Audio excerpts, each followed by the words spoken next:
охнуурс гэдэг бол ерөнхийдөө манайхаар бол бид хагас кооксжуулт гэж зайлсхийм технологи гаргаж авдаг зүйл. Манай хийм өрөөлөнд бол бараг нэг 30-аад жил хийж байна. Ер нь бол нүүрсний хиймчд бол энэ хагас кооксжуултын технологи маш сайн мэддэг. Хагас кооксжуултын технологи гаргаж авах охнуурс гэдэг бол голдуу та үдвэс гаргаж авахд зориулсан юм бүтээгдэхүүн байна. Багнуурын нүүрсийг бол одоо энэ монтилаад энэ бол 6-аас 15 мм-ийн ширхэгтэй нүүрс байгаа. Бид тэгээд энэ төхөөрөмжөөр энийг бол пиролизын төхөөрөмж гэж хэлдэг. Энэ бол ямар нэгэн одоо органик бодисыг бол өндөр температур задлах зорилттой ийм төхөөрөмж юм халддаг. Одоо 700 градус 900 градус хүртэл халах боломжтой.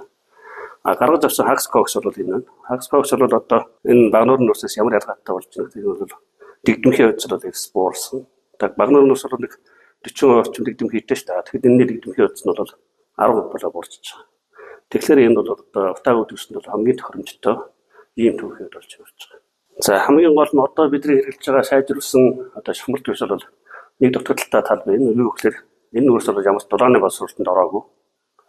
Тэгэхээр дулааны боловсролтод оруулах нь ямар ч чухал вэ гэхээр бид нар дулааны боловсролтод орж энэ нүүрсэнд байгаа аливаа төв дэгдэмхий хорт бодисод бол зайлуулах ийм боломж бол бүрддэг. Тэгэхээр хагас кооксжуулалт оруулж гаргаж авсан хөхнөөс бол одоо энэ одоо бидний хэрэглэж байгаа сайжруулсан одоо шахмар төвсөнд хэрэглэж байгаа одоо нийтлэн гэдэг чулуун нөөцтэй харьцуулахад хамаагүй илүү цэвэр.